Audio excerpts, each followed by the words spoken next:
الحمد لله وحده، والصلاة والسلام على من لا نبي بعده. أما بعد فقد قال الله تبارك وتعالى في كلامه المجيد وفي فرقانه الحميد. أعوذ بالله من الشيطان الرجيم. بسم الله الرحمن الرحيم.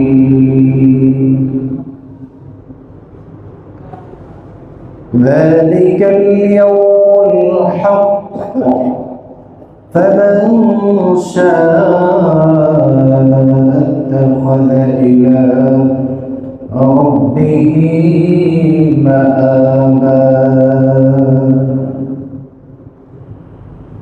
وقال تعالى في آية أخرى: يسألك الناس عن الساعة قل إنما علمها عند الله. صدق الله العظيم وصدق رسوله النبي الكريم، ونحن على ذلك لمن الشاهدين والشاهدين، والحمد لله رب العالمين. প্যারা হাজরিন, শুরুতে মহামহিয়ান সর্বশক্তিমান আল্লাহ রব্বুল আলামিনের দরবারে শুকরিয়া আদায় করছি যে মহান রব্বুল ইজ্জত আল্লাহ জাল্লা শানুহু আজকের এই পবিত্র জুমার দিনে রব্বুল আলামিনের দরবারে হাজিরা দেওয়ার লক্ষ্যে পৃথিবীর শ্রেষ্ঠতম জায়গা তথা মসজিদে আসবাল এবং বসবার তৌফিক এনায়েত করেছেন। এজন্য হৃদয় উজাড় করে এক কণ্ঠে এক আওয়াজে কালিমাতুশ শুকর আদায় করি আলহামদুলিল্লাহ। প্যারা হাজরিন, আমি আপনাদের খেদমতে পবিত্র মহাগ্রন্থ আল কোরআনুল কারীমে সূরা নাবা এর 39 নং আয়াতে কারিমা তেলাওয়াত করেছি এবং সূরা আহজাব থেকে 63 নং আয়াতে কারিমা তেলাওয়াত করেছি। আল্লাহ রাব্বুল আলামিন এই উভয় আয়াতের মধ্যে সুনির্দিষ্ট একটা বিষয় নিয়ে আলোচনা করেছেন, যে বিষয়টাকে বলা হয় কিয়ামত। কি বলা হয়? কিয়ামত। একজন মুমিন মুসলমানের জন্য যে সকল অদৃশ্য বিষয়াবলীর উপর ঈমান আনা দরকার, তার মধ্যে একটা হচ্ছে কিয়ামত। অনেকগুলো বিষয় আছে না, যেগুলোর উপর আমরা ঈমান আনি। আমরা ঈমানে মুজমাল নামে একটা কালেমা আছে, আমরা পড়ি না, আমানতু বিল্লাহি ওয়া মালাইকাতিহি ওয়া কুতুবিহি ওয়া রুসুলিহি, আছে না একটা? এখানে অনেকগুলো বিষয়, অদৃশ্য বিষয়, যেগুলোর উপর আমরা ঈমান আনি বা ঈমান এনেছি, এ ব্যাপারে সাক্ষ্য প্রদান করা হবে। আল্লাহ তাআলার উপর ঈমান আনা, আমানতু বিল্লাহি, আল্লাহর উপর ঈমান এনেছি। আমি ঈমান আনিলাম কার উপর? বলেন না, কার উপর? আল্লাহর উপর। ওয়া মালাইকাতিহি, এবং ফেরেশতাগণের উপর, আল্লাহর ফেরেশতাগণের উপর। ওয়া কুতুবিহি, তার কিতাব সমূহের উপর। ওয়া রুসুলিহি, তার রাসূলগণের উপর। ওয়াল ইয়াউমিল আখির, এবং আখিরাতের উপর, আখিরাতের দিনের উপর। ওয়াল কদরি খাইরিহি ওয়া শাররিহি, তাকদীরের ভালো মন্দের উপর, মিনাল্লাহি তাআলা, যা আল্লাহ তাআলার পক্ষ থেকে হয়, ওয়াল বা'সি বা'দাল মাউত, এবং মৌতের পর পুনরায় জীবিত হওয়ার উপর। এখানে অনেকগুলো বিষয় আছে না? এই বিষয়গুলো অদৃশ্য, এই অদৃশ্য বিষয়গুলোর উপর আমাদের ঈমান আনতে হয়। ঈমান এনেছি তো কিয়ামত তোর মধ্যে একটা অদৃশ্য একটা বিষয়, এটার উপর ঈমান আনতে হবে। কিয়ামত যে হবে এই ব্যাপারে কোনো সন্দেহ আছে? বলেন না, সন্দেহ আছে? প্রত্যেকটা জিনিসের শুরু আছে, সূচনা আছে। শুরু হওয়ার পর এটা চলতে থাকে, এই জিনিসটা চলতে থাকে, চলতে চলতে চলতে চলতে একটা আয়ুকাল থাকে, তার একটা সময়সীমা থাকে। এতদিন পর্যন্ত এই জিনিসটা থাকবে, তারপরে এই জিনিসটা ধ্বংস হয়ে যাবে। স্বাভাবিকভাবেই প্রত্যেকটা জিনিস আমরা বাজার থেকে যে পণ্যগুলো ক্রয় করি, এগুলোর মধ্যে একটা সুনির্দিষ্ট মেয়াদ দেওয়া হয় কিনা, তাই না? একটা ফ্যান কিনতে যাবেন, এটা মোটরের গ্যারান্টি দেয় 5 বছর। হ্যাঁ, এরকম একটা লাইট কিনতে যাবেন, লাইটের গ্যারান্টি দেয় 6 মাস। এরকম থাকে না? 6 মাস পর্যন্ত এটা সঠিকভাবে চলবে, সার্ভিস প্রদান করবে। এরপরে কি হবে না হবে এই দায়িত্ব দোকানদার আর গ্রহণ করে না। ঠিক তেমনি প্রত্যেকটা জিনিসের মতো আমাদের এই বিশ্ব, মহাবিশ্ব, এটারও একটা আয়ুকাল আছে, একটা নির্ধারিত সময়সীমা আছে। আমাদের উপরে যে আসমান, চন্দ্র, সূর্য, গ্রহ, নক্ষত্র, যা কিছু আছে সব কিছুর একটা সুনির্ধারিত সময়সীমা আছে। এই সুনির্ধারিত সময়সীমা পর্যন্ত সব ঠিকঠাক ভাবে চলবে। চলতে চলতে এমন একটা সময় আসবে যখন নাকি এইগুলোর মেয়াদ শেষ হয়ে যাবে, মেয়াদ উত্তীর্ণ হয়ে যাবে। ঠিক সেই সময়ে গিয়ে এই সব কিছু, সমস্ত আয়োজন ধ্বংস হয়ে যাবে। এই যে ধ্বংসটা হবে, আসমান ফেটে চূর্ণ বিচূর্ণ হয়ে যাবে, সুবিশাল সুউচ্চ পাহাড়গুলো একেবারে ভেঙে তছনছ হয়ে তুলার মতো উঠতে থাকবে, জমিনটা একেবারে তছনছ হয়ে যাবে। চন্দ্র, সূর্য, এগুলোর যেই জ্যোতি আছে, যেই উজ্জ্বলতা আছে, সমস্ত উজ্জ্বলতা হারিয়ে ফেলবে, আলোহীন হয়ে নিচের দিকে খসে পড়বে। এই যে এত কিছু হবে, যখন নাকি এই পৃথিবীর, এই চন্দ্র, এই সূর্যের আয়ুকাল শেষ হয়ে যাবে, এটা মেয়াদ যখন শেষ হয়ে যাবে, তখনই এই সব কিছু ঘটনা ঘটবে, সব কিছু ধ্বংস হয়ে যাবে। একটা মহা প্রলয় সংঘটিত হবে। এই মহা প্রলয়টার নামই হচ্ছে কিয়ামত। এটার নাম বলেন না, কি বললাম? কিয়ামত। স্বাভাবিকভাবেই আমরা আমাদের সমাজে, আমাদের দেশে কোথাও যদি কোনো একটা দুর্ঘটনা ঘটে, তখন আমরা বলি, ইস, গত রাত্রে যেন একটা কিয়ামত হয়ে গেছে। বলি না এভাবে? হ্যাঁ, মানে কি, গত রাত্রে যেন এখানে অনেক কিছু ঘটে গেছে, সব ধ্বংস হয়ে গেছে। মুহতারাম হাজিরিন, এই কিয়ামতের ব্যাপারে কোন মুমিন মুসলমান সন্দেহ পোষণ করার কোন ধরনের সুযোগ নেই। কিয়ামত সত্য, এ ব্যাপারে কোনো সন্দেহ আছে? কারো মনে কোনো সন্দেহ আছে? আল্লাহ রাব্বুল আলামিন সূরা নাবার 39 নম্বর আয়াতের মধ্যে নিজেই এই বিষয়টাকে সত্যায়ন করেছে। আল্লাহ রাব্বুল আলামিন বলেছেন, যালিকাল ইয়াউমুল হক, ওই দিনটা সত্য। কিয়ামতের যে দিনটা, সেই দিনটা সত্য। কোনো ধরনের সন্দেহ নাই, কোনো ধরনের সংশয় নাই। একেবারে চিরসত্য হচ্ছে কিয়ামত সংঘটিত হবে। কিয়ামতের যেই ব্যাপারটা, এটা চিরসত্য একটা ব্যাপার, এতে কোনো সন্দেহ নাই। আল্লাহ নিজেই বলে দিয়েছেন এটা সত্য। তাহলে আমরা যারা মানুষ আছি, আমাদের এই ব্যাপারে কোনো সন্দেহ করার সুযোগ আছে? আল্লাহ বলে দিয়েছে সত্য, এরপরে আর কোনো কথা থাকে? বলে না, থাকে না। এখন প্রশ্ন হচ্ছে, কিয়ামত সত্য, ঠিক আছে, কিন্তু এটা কবে আসবে, কবে হবে? এই কিয়ামতটা কবে সংঘটিত হবে, এই ব্যাপারে মানুষের মনের মধ্যে প্রশ্ন আছে। এই প্রশ্নগুলো শুধুমাত্র যে আমাদের মনের মধ্যে আছে ব্যাপারটা এমন নয়।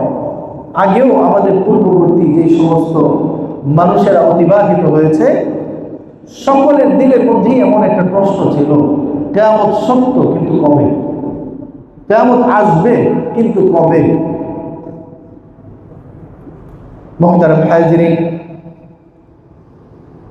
সাহাবায়ে কেরাম রিদওয়ানুল্লাহি তাআলা আলাইহিম আজমাইন আল্লাহর রাসূলের কাছে প্রশ্ন করেছে কিয়ামত সম্পর্কে। ইয়াসআলুনাকা আনিস সাআতি আইয়ানা মুরসাহা। সাহাবায়ে কেরাম প্রশ্ন করেছে, আল্লাহ কোরআনে বলে দিয়েছেন তারা আপনাকে প্রশ্ন করে, ইয়াসআলুনাকা আনিস সাআতি, কিয়ামত সম্পর্কে তারা আপনার কাছে প্রশ্ন করে, আইয়ানা মুরসাহা, এটা কবে সংঘটিত হবে, এই কিয়ামতটা কবে আসবে, কবে সংঘটিত হবে, এই ব্যাপারে তারা আপনার কাছে প্রশ্ন করে। আল্লাহ রাব্বুল আলামিন অন্য আয়াতের মধ্যে সূরাতুল আ'রাফ এর 187 নম্বর আয়াতের মধ্যে ঘোষণা করে দিয়েছেন, নবীকে জানিয়ে দিয়েছেন যে আপনি তাদের প্রশ্নের জবাব দিয়ে দেন। কুল, আপনি বলে দিন, ইন্নামা ইলমুহা ইনদা রাব্বি, এই কিয়ামত সম্পর্কে জ্ঞান একমাত্র আমার রবের কাছেই আছে। সুবহানাল্লাহ। কিয়ামত সম্পর্কে জ্ঞান কার কাছে আছে? বলেন না, একটু আওয়াজ দিয়ে বলেন না। একমাত্র আল্লাহ তাআলার কাছে আছে। এই কিয়ামত সংক্রান্ত ইলম আর কারো কাছে নাই। প্রিয় হাজিরিন, আরো অনেক আয়াতের মধ্যে আল্লাহ বলে দিয়েছেন, আরেক আয়াতে বলছেন, ইয়াসআলুকান নাসু আনিস সাআ, তারা আপনার কাছে কিয়ামত সম্পর্কে প্রশ্ন করে, জানতে চায়, জিজ্ঞাসা করে। আপনি বলে দিন, কুল ইন্নামা ইলমুহা ইনদাল্লাহ, এই ব্যাপারে ইলম একমাত্র আল্লাহর কাছে আছে। ইয়াসআলুকান নাসু, তাফসীরের কিতাবের মধ্যে লিখেছে, আন-নাসু আই আহলু মক্কা, অর্থাৎ মানুষেরা প্রশ্ন করে, অর্থাৎ মক্কাবাসী আপনাকে প্রশ্ন করে। আনিস সাআতি, কিয়ামত সম্পর্কে তাফসীরের কিতাবের মধ্যে লিখেছে, আই মাতা তাকুনু, অর্থাৎ কিয়ামত কখন সংঘটিত হবে। তখন আল্লাহ তাআলা জবাব শিখায় দিয়েছে, আপনি বলে দিন, কুল ইন্নামা ইলমুহা ইনদাল্লাহ। মুহতারাম হাজিরিন, আরেক আয়াতের মধ্যে আরো কয়েকটি বিষয় সম্পর্কে প্রশ্ন করা হয়েছে আল্লাহর কাছে। আল্লাহ তাআলার কাছে কয়েকটি বিষয়ের ইলম আছে, কয়েকটি বিষয়ের জ্ঞান আছে।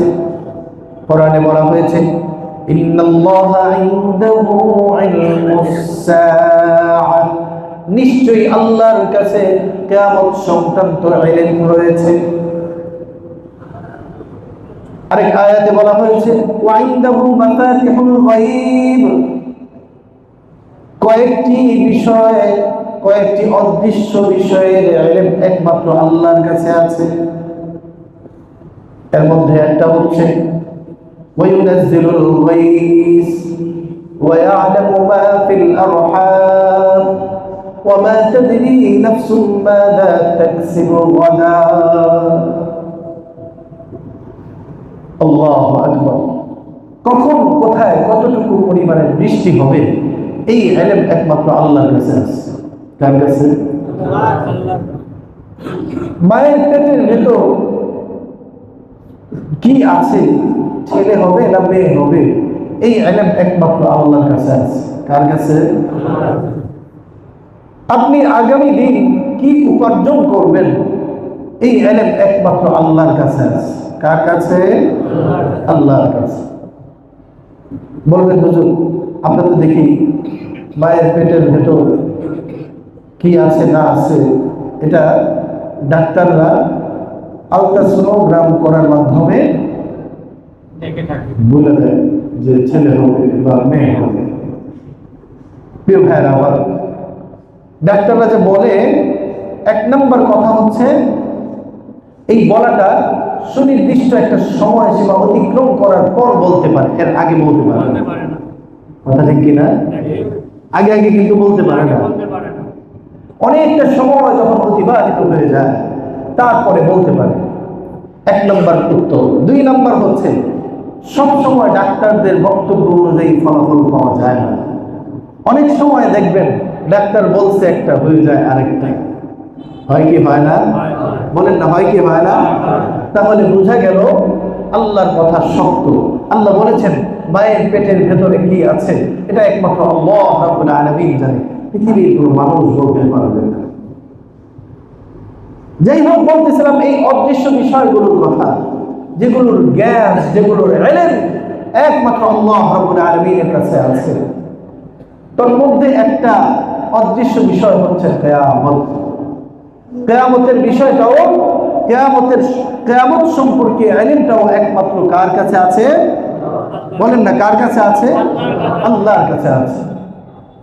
এখন কথা হচ্ছে নবীজি সাল্লাল্লাহু আলাইহি ওয়াসাল্লাম কিয়ামত কবে হবে এই ব্যাপারে সুনির্দিষ্ট কোনো দিন, তারিখ, মাস কোনো কিছুই উল্লেখ করেন নাই। বাট আমাদের কাছে কিয়ামত আসার পূর্বে কিছু লক্ষণ, কিছু আলামত প্রকাশিত হবে, কিছু নিদর্শন প্রকাশিত হবে, এই ব্যাপারে আমাদের কাছে বলে গিয়েছেন। বলেন সুবহানাল্লাহ। মুহতারাম হাজিরিন, হযরত আমর ইবনে আখতাব রাদিয়াল্লাহু তাআলা আনহু থেকে বর্ণিত, তিনি বলেন বিশ্বনবী সরকার দো আলম একবার ফজরের নামাজের পরে আমাদেরকে সামনে নিয়ে বসলেন এবং কিয়ামত নিয়ে, কিয়ামতের আগে প্রকাশিত হবে এই জাতীয় কিছু নিদর্শন, এই জাতীয় কিছু আলামত, এই জাতীয় কিছু ঘটনা সম্পর্কে আমাদের সঙ্গে আলোচনা শুরু করলেন। আমাদের সামনে বয়ান শুরু করলেন। বয়ান করতে করতে করতে করতে আমরা দেখলাম যোহরের সময় হয়ে গেল। যোহরের সময় হওয়ার পর বিশ্বনবী সরকার দো আলম এবং আমরা সবাই যোহরের নামাজ আদায় করলাম। নবীজি তারপরে আবার মিম্বারে উঠলেন, আবার কিয়ামতের আলামত সম্পর্কে আলোচনা শুরু করলেন। হযরত আমর ইবনে আখতাব রাদিয়াল্লাহু তাআলা আনহু বলেন, এভাবে আলোচনা চলতে চলতে আমরা লক্ষ্য করলাম আসরের আজান হয়ে গেল। আসরের নামাজ পড়লাম। এভাবে আসরের নামাজ পড়ার পর বিশ্বনবী সরকার দো আলম আবার মিম্বারে উঠে গেলেন। কিয়ামতের আলামত সম্পর্কে, কিয়ামতের পূর্বে সংঘটিত হবে এই জাতীয় ঘটনা সম্পর্কে আমাদের সামনে বয়ান পেশ করতে থাকলেন। দেখতে দেখতে একেবারে সূর্য অস্তমিত হলো, সন্ধ্যা হয়ে গেল। এবার আপনাদের কাছে প্রশ্ন, মুসলিম শরীফের মধ্যে এই হাদিসটা এসেছে। আপনাদের কাছে প্রশ্ন, এত লম্বা টাইম যদি আল্লাহর নবী সাল্লাল্লাহু আলাইহি ওয়াসাল্লাম কিয়ামতের আলামত সম্পর্কে আলোচনা করে থাকেন, তাহলে এই কিয়ামতের আলামতগুলো কম হবে না বেশি হবে? সংখ্যায় কি অনেক কম হবে না বেশি হবে? এই আলামতগুলো কি একেবারে সংক্ষিপ্ত হবে না বিস্তারিত হবে? বিস্তারিত হবে। তা না হলে এত সময় তো লাগার কথা নয়। এত কথা কি বলেছে? বোঝা গেল অনেক আলোচনা আছে, অনেক নিদর্শন আছে, অনেক ঘটনা আছে যেগুলো কিয়ামতের পূর্বে সংঘটিত হবে। মুহতারাম হাজিরিন, এই কিয়ামতের আলামত গুলো কি কি আলামত সংঘটিত হবে এই ব্যাপারে প্রত্যেকটা হাদিসের কিতাবের মধ্যেই কিতাবুল ফিতান অথবা আশরাতুস সাআহ নামে প্রত্যেকজন লেখক কি করেছেন, আলাদা অধ্যায় কায়েম করেছেন।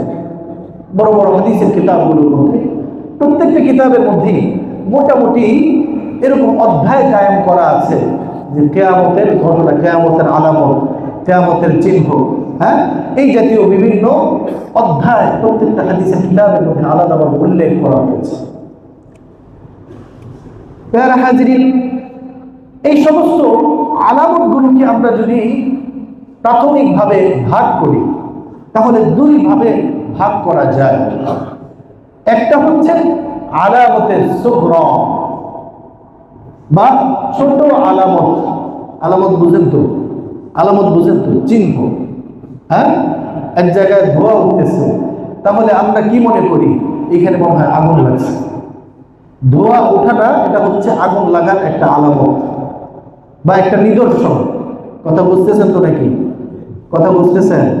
বুঝলে একটু হা না বলতে হবে। চুপচাপ থাকলে তো আমি মনে করবো মনে হয় আপনারা আমার কথা বুঝতেছেন না। কথা কি বোঝা যায়? জোরে বলেন না, বোঝা যায়? বোঝা যায়। তো জবাব দিবেন, হা না বলতে হবে, তা না হলে বসে বসে ঘুম চলে আসবে। আমি আমার মতো বলতে থাকলাম, আপনারা আপনার মতো বসে বসে ঘুমাতে থাকলেন, তাহলে কিন্তু আজকের এই আলোচনার কোনো ফায়দা নেই। ফায়দা আছে? বলেন না আছে? মনোযোগ দিয়ে শুনুন। তো বলতেছিলাম কিয়ামতের আলামত সমূহকে যদি প্রাথমিকভাবে ভাগ করা যায় তাহলে দুইটা ভাগে ভাগ করা যায়। একটা হচ্ছে আলামতের সুগরা বা ছোট আলামত, ছোট নিদর্শন। দুই নম্বর হচ্ছে আলামতে কুবরা বা বড় নিদর্শন। কিয়ামতের পূর্বে যে সমস্ত নিদর্শন প্রকাশিত হবে এগুলোকে দুইটা ভাগে ভাগ করা যায়। একটা হচ্ছে আলামতে সুগরা বা ছোট নিদর্শন, আরেকটা হচ্ছে আলামতে কুবরা বা বড় নিদর্শন। মুহতারাম হাজিরিন, তাফসীরের কিতাব সমূহের মধ্যে লেখা হয়েছে, কিয়ামত সংক্রান্ত অনেক কিতাবাদির মধ্যে লেখা হয়েছে যে আলামতে সুগরা গুলো বা ছোট নিদর্শনগুলো প্রকাশিত হবে রাসূল করিম সাল্লাল্লাহু আলাইহি ওয়াসাল্লামের বিদায় গ্রহণ করার পর থেকে, ইন্তেকালের পর থেকে নিয়ে ইমাম মাহদী আলাইহিস সালাতু ওয়াস সালাম আসার আগ পর্যন্ত কিয়ামতের ছোট নিদর্শন সমূহ প্রকাশিত হবে। আর ইমাম মাহদীর আগমন এর পর থেকে নিয়ে কিয়ামতের বড় বড় বড় নিদর্শনগুলো, বড় বড় আলামতগুলো প্রকাশিত হতে থাকবে একেবারে হযরত ইসরাফিল আলাইহিস সালাতু ওয়াস সালামের সিংহায় ফুৎকার দেওয়ার আগ পর্যন্ত। কথা কি বুঝতে পারছেন? কিয়ামতের আলামতগুলো কি কয় ভাগে ভাগ করা যায়? বলেন না, কয় ভাগে ভাগ করা যায়? দুই ভাগে ভাগ করা যায়। একটা হচ্ছে ছোট আলামত আর একটা হচ্ছে বড় আলামত। একটা আর একটা বড় আলামত। ছোট আলামত গুলোর সংখ্যা অনেক বেশি। এক হাদিসের মধ্যে আসছে, বুখারী শরীফের খণ্ড নম্বর 1 পৃষ্ঠা নম্বর 178, এই হাদিসের মধ্যে হযরত আনাস রাদিয়াল্লাহু তাআলা আনহু থেকে বর্ণিত, তিনি বলেন, قال سمعت رسول الله صلى الله عليه وسلم। আমরা এখন ছোট আলামতগুলো নিয়ে আলোচনা করব। কোন আলামতগুলো নিয়ে? বলেন না, কোন আলামতগুলো? ছোট আলামতগুলো নিয়ে। তিনি বলেন, আমি রাসূল করিম সাল্লাল্লাহু আলাইহি ওয়াসাল্লামের কাছ থেকে শুনেছি। কি শুনেছেন? ইয়াকুলু, তিনি বলেন, ইন্না মিন আশরাতিস সাআতি আই ইরফাআল ইলমা। নিশ্চয়ই কিয়ামতের আলামত সমূহের মধ্য থেকে অন্যতম একটা আলামত হচ্ছে আল্লাহ তাআলা ইলমকে তুলে নিবেন। ইলমকে তুলে নিবেন। কি করবেন? ইলমকে তুলে নিবেন। ইলমকে তুলে নিবেন কিভাবে? আল্লাহ তাআলা আয়েশা আপনার কিতাব সমূহ থেকে লেখাগুলো উঠিয়ে নিয়ে যাবেন, ব্যাপারটা এমন নয়। কিতাবগুলোকে ফেরেশতাদের মাধ্যমে উপরে উঠিয়ে নিয়ে যাবেন, ব্যাপারটা এমন নয়।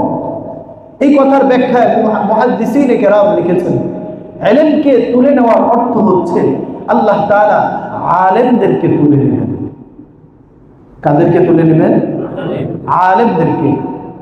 যারা বড় বড় আলেম, আল্লাহ ওয়ালা হুজুর, এই সমস্ত হক্কানি আলেমদেরকে আল্লাহ তাআলা আল্লাহর কাছে উঠায় নেবেন, অর্থাৎ তারা ইন্তেকাল করবে, সমাজ থেকে তারা চলে যাবে। মুহতারাম হাজিরিন, আপনাদের কাছে প্রশ্ন, বর্তমানে যদি চারিদিকে একটু নজর দেন, কি মনে করেন বড় বড় আলেমরা আস্তে আস্তে চলে যাচ্ছেন না? আল্লাহ ওয়ালা বুজুর্গ যে সমস্ত উলামায়ে কেরাম, তারা কিন্তু আস্তে আস্তে বিদায় নিয়ে চলে যাচ্ছে। কিয়ামতের একটা আলামত। তারপর 2 নাম্বার, ওয়ায়ুকসারুল জাহল, মূর্খতা বেড়ে যাবে। মূর্খতা বাড়তেছে না? বাড়ে না? কেমন মূর্খতা? মূর্খতার তো একটা লিমিট থাকে। আমরা গত 2-3 জুমা যাবত আলোচনা করতেছিলাম এক মূর্খ সম্পর্কে, মনে আছে তো? পেশাব শিল্পীর কথা। কোন শিল্পী বলেন না? পেশাব শিল্পী, যে আবুল সরকার। এই পেশাব শিল্পীর একটা বক্তব্য আমি শুনলাম। সে বলতেছে আল্লাহ নাকি কোরআনে বলছেন নাচানাচি করার জন্য। নাউজুবিল্লাহ পড়বেন না? আরো আসতে বলেন নাউজুবিল্লাহ। আল্লাহ কোরআনে নাচানাচির কথা বলছে? কতটা গণ্ড মূর্খ! সে দলিল হিসাবে সূরা নাস তেলাওয়াত করেছে। সে বলে আল্লাহ বলেছে কুল আউযু বিরাব্বিন নাস মালিকিন নাস ইলাহিন নাস মিন শাররিল ওয়াসওয়াসিল খান্নাস মিনাল জিন্নাতি ওয়ান নাস। এই যে প্রত্যেকটা আয়াতের শেষে নাস শব্দটা আছে, এটার দ্বারা সে দলিল দিছে আল্লাহ কোরআনে বলছে নাচো নাচো নাচো। বলেন নাউযুবিল্লাহ। চরম গণ্ড মূর্খ। এই মূর্খতা এমন পর্যায়ে, চূড়ান্ত পর্যায়ে। বাংলা আর আরবি কি এক জিনিস? বলেন না, বাংলা আর আরবি কি এক জিনিস? দুইটা দুই রকম না? বাংলা কথার অর্থ একরকম, আর আরবি কথার আরেক রকম অর্থ হবে না স্বাভাবিকভাবে। সে ওই নাচ মানে মনে করে কি আল্লাহ নাচতে বলছে। বাংলা আর আরবি তো এক জিনিস না। বাংলাতে আরবি হচ্ছে এরকম, একটা হরফ যদি পরিবর্তন হয় অর্থের মধ্যে পরিবর্তন চলে আসে। আমরা পড়ি না কুল হুয়াল্লাহু আহাদ, বলি না? বলেন না একবার, কুল হুয়াল্লাহু আহাদ। অর্থ হচ্ছে কুল, হে নবী আপনি বলে দিন আল্লাহু আহাদ, আল্লাহ এক। মনোযোগ দিয়ে শুনবেন। এখন যদি কোনো ব্যক্তি এই কফ, বড় কফের জায়গায় ছোট কাফ, কাফ কিন্তু দুইটা, কফ একটা কাফ একটা, তো বড় কফের জায়গায় কুল হুয়াল্লাহ যদি না বলে, যদি কেউ বলে যে কুল হুয়াল্লাহ, বড় কফ না বলে ছোট কফ বললো, ছোট কাফ বললো, তখন অর্থ হয়ে যাবে এমন যে কুল হুয়াল্লাহু আহাদ, আল্লাহ এক, আল্লাহকে খায়া ফেলাও। বলেন নাউযুবিল্লাহ। দেখছেন অর্থ কোথায় থেকে কোথায় গেছে? কোথায় বলুন আর কোথায় খেয়ে ফেলুন। একটা অর্থের, একটা অক্ষরের পরিবর্তনের দ্বারা অর্থের মধ্যে পরিবর্তন চলে আসছে।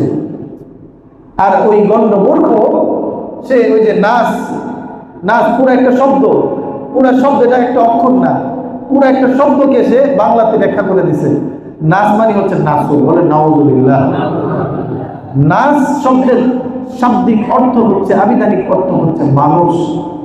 নাচ দ্বারা এখানে উদ্দেশ্য কি? বলেন না, নাচ দ্বারা উদ্দেশ্য কি? মানুষ উদ্দেশ্য। আর সে বলতেছে নাচ দ্বারা এখানে অর্থ হচ্ছে নাচানাচি করা। কেমন গণ্ড মূর্খ! ওই যে এক লোকের ব্যাপারে আমরা ছোটবেলায় গল্প শুনেছিলাম। এক লোক সে সৌদি আরব গিয়েছে, যা যখন দেশে আসছে আইসা বলতেছে, আরে সৌদি আরবকে ঘুরে আসলাম, সেখানে তো সব কিছু আরবিতে বলে, শুধু আজানটা আর নামাজটা বাংলাতে বলে। মানুষ জিজ্ঞেস করলো, কি ব্যাপার, সবকিছু আরবিতে বলে, আজান আর নামাজ বাংলা, তুমি বুঝলা কিভাবে? তো এইভাবে বুঝলাম, আমাদের দেশে আজান যেইভাবে দেয়, নামাজ যেইভাবে পড়ায়, সৌদি আরবেও আজান ঠিক সেইভাবেই দেয়, নামাজ ঠিক সেইভাবেই পড়ায়। সুতরাং বোঝা গেল এটা বাংলা আর বাকি সব আরবি। কথা বুঝছেন তো নাকি? তো এই লোক যেমন মূর্খতার চূড়ান্ত পর্যায়ে পৌঁছে আছে, ওই পেশাব শিল্পী আবুল সরকার সেও তার চাইতে আরো চূড়ান্ত পর্যায়ে গণ্ড মূর্খ হয়ে বসে আছে। চিৎকার দিয়ে বলেন কথা ঠিক কিনা? এই সমস্ত মূর্খদের কথায় কান দিলে চলবে? এই সমস্ত মূর্খদেরকে সমর্থন করা যাবে? এই সমস্ত মূর্খদেরকে সাপোর্ট করা যাবে?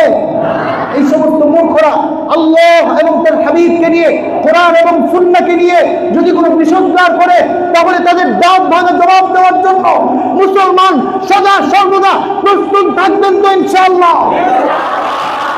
মনে থাকে না, সদা সর্বদা আল্লাহকে যে নিয়ে কথা বলে, কটূক্তি করে, আল্লাহকে যে গালি দেয়, তাকে কোনোভাবে ছাড় দেওয়া যায় না, তাকে কোনোভাবে সমর্থন করা যায় না। যদি কেউ সমর্থন করে, আমরা বুঝে নিব সে আল্লাহর বন্ধু না, আল্লাহর দুশমন। আল্লাহর দুশমন। আর যে আল্লাহর দুশমন, আমরাও তার দুশমন, আমরাও তার দুশমন। এখন যা মনে করার করতে পারি, আমরা আল্লাহর পক্ষে আছি। উলাইকা হিজবুল্লাহ, একটা হচ্ছে আল্লাহর দল, আরেকটা হচ্ছে উলাইকা হিজবুশ শাইতান, শয়তানের দল। আপনি কোন দলে অবস্থান করবেন, সিদ্ধান্ত আপনার। মুহতারাম হাজিরিন, যাই হোক, বলতেছিলাম এরকম ওয়ায়ুকসারুল জাহলু, মূর্খতা বেড়ে যাবে। কিয়ামতের আলামত সমূহের মধ্যে একটা হচ্ছে মূর্খতা বেড়ে যাবে। মূর্খতা বাড়ছে কিনা? বাড়তে বাড়তে এমন পর্যায়ে গেছে, কোরআন শরীফের আয়াত দিয়ে নিজে নিজে অর্থ করে দেয়, ব্যাখ্যা করে দেয়। তারপরে 3 নাম্বার, ওয়ায়ুকসারুজ জিনা, জিনা বেড়ে যাবে, জিনা ব্যভিচার বেড়ে যাবে। বাড়ছে কিনা? বলেন না, বাড়ছে কিনা? জিনা এতবার বাড়ছে, এখন এই জিনার যে পেশা, এই পেশাটাকে সামাজিক অন্যান্য পেশার মতো মর্যাদা দেওয়ার জন্য আন্দোলন হয়, সমাবেশ হয়, মানববন্ধন হয়। বলেন নাউযুবিল্লাহ। ওয়ায়ুকসারু শুরবুল খামর, মদ পান ব্যবহার, মদ পানের যে একটা প্রচলন, এটা বেড়ে যায়। বাড়ছে কিনা? মদ খাওয়া হালাল, হালাল না হারাম? বলেন না, হালাল না হারাম? এখন যদি কেউ লাইসেন্স নিয়ে নেয়, তার জন্য হালাল? যদি বলেন হালাল। কিছুদিন আগে একটা সংবাদ দেখলাম, এক মহিলা পুলিশে ধরছে, পুলিশকে বলতেছে, আপনি আমাকে ধরছেন কারণ আমার লাইসেন্স আছে। মদ পেয়েছেন তো কি হয়েছে, আমার লাইসেন্স আছে। মদের বোতল পাইছে তার গাড়ির মধ্যে, নেশা অবস্থায় পেয়েছে, বলে আমাকে ধরেছেন কেন, আপনাকে এই অধিকার কে দিয়েছে, আমার লাইসেন্স আছে। তো মদ এটা ব্যাপক হয়ে যাবে। হয়েছে কিনা? চলতেছে কিনা? আপনার আমাদের ছোটখাটো প্রোগ্রামগুলোতে হয়তো বা মদ থাকে না, কিন্তু ভিআইপি যে সমস্ত প্রোগ্রামগুলো, সমাজের এলিট শ্রেণীর যে সমস্ত মানুষেরা আছে, তারা যখন কোনো পার্টি করে, কোনো পার্টির আয়োজন করে, কোনো ধরনের একটা অনুষ্ঠানের আয়োজন করে, সেখানে মদ পান যদি না থাকে, তাহলে এই পার্টিকে তারা অসম্পূর্ণ মনে করে। কথা ঠিক কিনা? এখানে কেউ আসে মনে হয়, এই জন্য আসতে বলতেছে, ঠিক না? কথা ঠিক কিনা? বোঝা গেল কেউ নাই। মুহতারাম হাজিরিন, আরেকটা আলামত হয়েছে, ওয়ায়াকিল্লুর রিজাল, পুরুষ কমে যাবে, নারী বেড়ে যাবে। ওয়ায়ুকসারুন নিসা, নারীর সংখ্যা বেড়ে যাবে, পুরুষের সংখ্যা কমে যাবে। হাত্তা তাকুনা লি50 ইমরাআতাল কাইয়িমুল ওয়াহিদ, এমনকি একজন পুরুষের দায়িত্বে 50 জন মহিলা চলে আসবে। কিয়ামতের আগে এমন একটা অবস্থা হবে, যে পুরুষ কমতে কমতে এমন কমবে, আর মহিলা বাড়তে বাড়তে এমন বাড়বে যে একজন পুরুষের জিম্মাদারিতে 50 জন মহিলা থাকবে। বলবেন কিভাবে হুজুর, এটা কিভাবে সম্ভব? এই কথার ব্যাখ্যা করেন। বলবেন এই কথার ব্যাখ্যা হচ্ছে, একজন পুরুষ 50টা বিয়ে করবে ব্যাপারটা এমন না। দেখা গেছে একজন পুরুষের বিবি থাকবে, তার দায়িত্বে তার মা থাকবে, তার দাদি থাকবে, তার নানি থাকবে, তার ফুফু থাকবে, দেখার মতো কেউ নাই। বা আরো সমাজের এমন কিছু অসহায় মহিলা জিম্মাদারি একজন পুরুষ গ্রহণ করবে। উদাহরণস্বরূপ আমরা বর্তমান মুসলিম বিশ্বের আপনার যুদ্ধ বিধ্বস্ত যেই অঞ্চলগুলো আছে, ইরাক, আফগানিস্তান, কাশ্মীর, এই সমস্ত দেশগুলোর দিকে লক্ষ্য করতে পারি। পুরুষের সংখ্যা কম, পুরুষেরা যুদ্ধে গিয়ে শহীদ হয়ে যাচ্ছে, তো নারীদেরকে দেখবেন কে? যারা সমাজের মধ্যে আছে তারাই তো দেখাশোনা করতে হবে। মুহতারাম হাজিরিন, তো এরকম অনেকগুলো আলামতের কথা আল্লাহ তাআলার প্রিয় পয়গম্বর বলেছেন। সবগুলো বলার সময় তো নাই, সময় একেবারে শেষের দিকে, শেষ হয়েই গেছে। তারপরেও আরেকটু সময় নেই, দুই একটা কথা বলে ইনশাআল্লাহ আমি আমার আলোচনার ইতি টানবো। আরেক হাদিসের মধ্যে আসছে, তিরমিজি শরীফের হাদিস, নবীজি সাল্লাল্লাহু আলাইহি ওয়াসাল্লাম অনেকগুলো কথা বলেছেন, এইটা হবে ওইটা হবে। তার মধ্যে আরেকটা হচ্ছে গান বাদ্য বেড়ে যাবে। গান বাদ্য যে ব্যবহার, মিউজিক, এগুলা বেড়ে যাবে। মিউজিকের যে চর্চা, এগুলো বেড়ে যাবে। বাদ্যযন্ত্রের চর্চা বেড়ে যাবে। বাড়ছে কি বাড়ছে না? বিভিন্ন স্কুল আছে কিনা যেখানে গান শেখানো হয়? বিভিন্ন টিচার আছে কিনা? বিভিন্ন দোকান আছে যেখানে বাদ্যযন্ত্র বিক্রি করা হয়, ইম্পোর্ট করা হয়, বাহিরে থেকে আনা হয়। এগুলো আমার দেশের মুসলমানের সন্তানরা ক্রয় করতেছে কি করতেছে না? সব জায়গায় বাদ্যযন্ত্রের ছড়াছড়ি। আপনি একটা খবর শুনবেন, খবরের মাঝখান দিয়ে হঠাৎ করে দেখবেন বাজনা বেজে উঠছে। আপনি যে কোনো একটা অ্যাড দিবে, দেখবেন অ্যাডের আগে এবং পরে বাদ্যযন্ত্র দিয়ে ভরা। বাজনা না থাকলে অ্যাড হয় না। প্রত্যেকটা ক্ষেত্রে নির্বাচন আসতেছে, নির্বাচনের গান দেখবেন বাজনা দিয়ে ভরা। কেন? বাজনা ছাড়া কি কথা বলা যায় না? তো এটার ব্যাপকতা লাভ করবে, এটা হচ্ছে কিয়ামতের একটা আলামত। ওই যে পেশাব শিল্পীরা, আরো যত শিল্পী আছে, সব কিন্তু এটাই বাজনা, গান বাজনা। গান বাজনাকে তারা হালাল মনে করে দলিল দেয়। তো এমন অনেক দল আছে যারা গান বাজনাকে খারাপ কিছু মনে করে না, বাদ্যযন্ত্রকে খারাপ কিছু মনে করে না, এটার ব্যাপকতাকে কোনো কিছুই মনে করে না। অথচ আল্লাহ তাআলার প্রিয় পয়গম্বর আমাদেরকে জানিয়ে দিয়েছেন এটা হচ্ছে কিয়ামতের একটা আলামত। মদ পান বেড়ে যাবে, বাদ্যযন্ত্র বেড়ে যাবে, এবং বর্তমানের লোকেরা পূর্বের লোকদেরকে তুচ্ছ তাচ্ছিল্য করতে থাকবে। আমরা যারা আছি বর্তমানে 2025 সালে, 25 সালের জ্ঞানী গুণীরা দেখবেন আগের 20 সালের বা 15 সালের, 10 সালের, 2000 সালের মানুষদেরকে আমরা বলবো যে তারা ছিল বোকা, কিছু বুঝতো না। আমরা অনেক কিছু বুঝি। পূর্বের লোকদেরকে তারা তুচ্ছ তাচ্ছিল্য করবে। আরে বাপদাদারা এরা কিছু বুঝতো নাকি? এরা বোকা ছিল, কিছু বুঝতো না। আমরা অনেক কিছু বুঝি, টেকনোলজি আমাদের হাতে। এটা হচ্ছে কিয়ামতের একটা আলামত। এমন বিভিন্ন আলামত, অনেকগুলো আলামত যখন এগুলো প্রকাশ পাবে তখন কি হবে? নবীজি সাল্লাল্লাহু আলাইহি ওয়াসাল্লাম বলে দিয়েছেন, ফারতাকিবু ইনদা যালিকা রিহান হামরা। তখন তোমরা অপেক্ষা করো, কি হবে? লাল বাতাস আসবে, লাল হাওয়া চলে আসবে, এমন অপেক্ষা করো। ওয়া জালজালাতান, এবং ভূমিকম্প হবে, অপেক্ষা করো, ভূমিকম্প হবে। হয় কি হয় না? বর্তমানে চলতেছে কিনা? এখানে একদিন, ওখানে একদিন, একদিনই আবার কয়েকবার হয়, এমন ঘটনা ঘটছে, চলতেছে না? আবার তারা আমাদেরকে জানায় যে এমন বিশাল একটা ভূমিকম্প আসতেছে, ঢাকা শহর নাকি একেবারে ধূলিসাৎ হয়ে যাবে। এই ভয়ে নাকি আবার অনেকে ঢাকা শহর ছাইরা গ্রামেও চলে যাচ্ছে। আমরা বিভিন্ন গণমাধ্যমে এই খবর দেখতে পাই। তো ভূমিকম্প বেশি বেশি হওয়া, এটা হচ্ছে ওই যে আগের যে কাজগুলোর কথা বললাম, এগুলো যেহেতু বেশি বেশি চলতেছে, কিয়ামতের এই সমস্ত আলামতগুলো যেহেতু বেশি বেশি প্রকাশ পাচ্ছে, এই জন্য আল্লাহ তাআলার পক্ষ থেকে নবীজি আমাদেরকে জানাই দিছে, যখন এমন এই পাপগুলো বেশি হবে তখন ভূমিকম্প বেশি বেশি হবে। ভূমিকম্প অলরেডি বেশি বেশি হচ্ছে। মুহতারাম হাজিরিন, ওয়া খাসাফান, হাদিসের মধ্যে পরবর্তী আরেকটা শব্দ আসছে, ভূমি ধস হবে।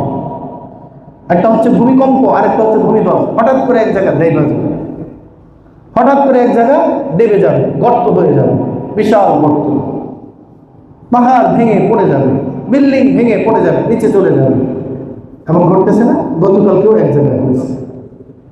প্যারা হাজিরিন, এই যে ঘটনাগুলো ঘটতেছে, এগুলো থেকে পরিত্রাণ পাওয়ার উপায় কি? আমাদেরকে গুনাহগুলো ছেড়ে দিতে হবে। গুনাহগুলো কি করতে হবে? ছেড়ে দিতে হবে। বেশি বেশি লা ইলাহা ইল্লাল্লাহ জিকির করতে হবে। যখন ভূমিকম্প হবে, যদি আল্লাহ আপনার নসিবে রাখে মৃত্যু, তাহলে তো মরে যাবেনই। কিন্তু কাজ কি, যখন আপনার ভূমিকম্প চলবে, আপনার জন্য একটা আমল হচ্ছে আপনি কালিমা পড়তে থাকবেন, লা ইলাহা ইল্লাল্লাহ মুহাম্মাদুর রাসূলুল্লাহ, লা ইলাহা ইল্লাল্লাহ মুহাম্মাদুর রাসূলুল্লাহ। বলবেন হুজুর কেন? কারণ ভূমিকম্পের কথা তো বলা যায় না, যে কোনো মুহূর্তে আপনার ইন্তেকাল হয়ে যেতে পারে। হঠাৎ করে একটা ইট এসে আপনার মাথার উপর পড়লো, যে হয়েছে না আমাদের পাশেই তো এক এলাকায় হয়েছে, দেওয়াল ভাইকা পড়ছে, সাথে সাথে গোস্ত কিনতে গেছে, 3 জন গোস্ত কিনতে গেছে, আর গোস্ত নিয়ে বাসায় আসতে পারে না। তো যে কোনো মুহূর্তে যেহেতু ইন্তেকাল হয়ে যেতে পারে, তো আপনি যদি লা ইলাহা ইল্লাল্লাহ জিকির করতে থাকেন, তাহলে কি হবে? হাদিসের মধ্যে আসছে, যার শেষ কথা হয় লা ইলাহা ইল্লাল্লাহ, সেই ব্যক্তি জান্নাতে চলে যাবে। তো আপনি লা ইলাহা ইল্লাল্লাহ মুহাম্মাদুর রাসূলুল্লাহ পড়লেন, আর এই মুহূর্তে আপনার মাথার উপর একটা ইট পড়লো, আপনি ইন্তেকাল করলেন, নিঃসন্দেহে আল্লাহর তৈরি জান্নাতে আপনি চলে যাবেন। এই আমলটা আমরা বেশি বেশি করতে পারবো তো ইনশাআল্লাহ। আল্লাহ রাব্বুল আলামিন আমাদের সকলকে তৌফিক দান করেন। ওয়া আখিরু দাওয়ানা আলহামদুলিল্লাহি রাব্বিল আলামিন।